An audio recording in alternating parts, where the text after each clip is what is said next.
job of the principal is completely different now as compared to when I started at St. John's 10 years ago. It was just a different era back then. There were jobs that kids could go to, skilled trades. We came to school, we did our reading, writing, and arithmetic, and went home. Basically, you were to make the school a nice, happy, congenial place. Some kids did really well, some kids did okay, some kids didn't do so okay, but everybody had a good time and a good experience while they were there. That was really the measurement.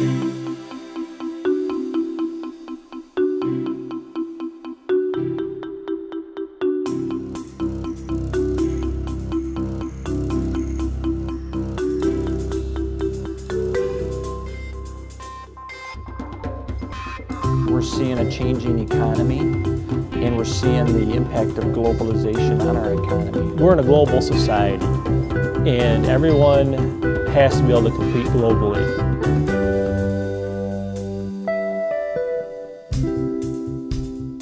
Finances have never been good for schools. I think they're much worse now. We had a hard time passing a millage, so we said instead of cutting programs, we'd go until we ran out of money.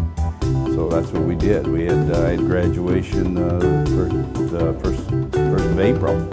Oh, I think we're asked to do so much more now in high schools. I think we're responsible for character education, for driver's education, for reproductive health education. Nothing's been replaced. It's always been added onto. That building principal is still responsible for everything that the building principal was responsible for in the 1980s, plus 100. In a nutshell, the change has been the resources continue to go down and the accountability continues to go up.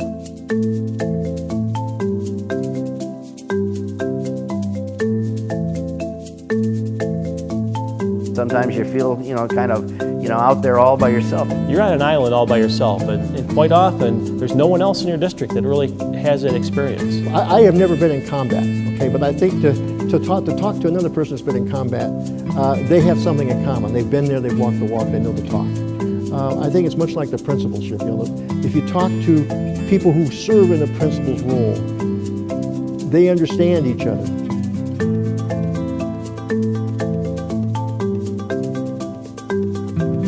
My superintendent, many superintendents will say the high school principalship is the most demanding position in the district. You've got to have the game face.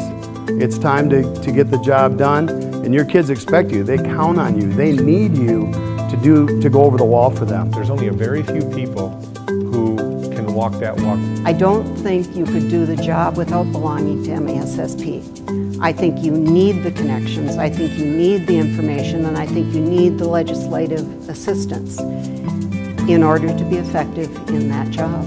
If you don't have an answer, you're a phone call away from a friend that can help you out. But you're really never alone if you belong to MASSP.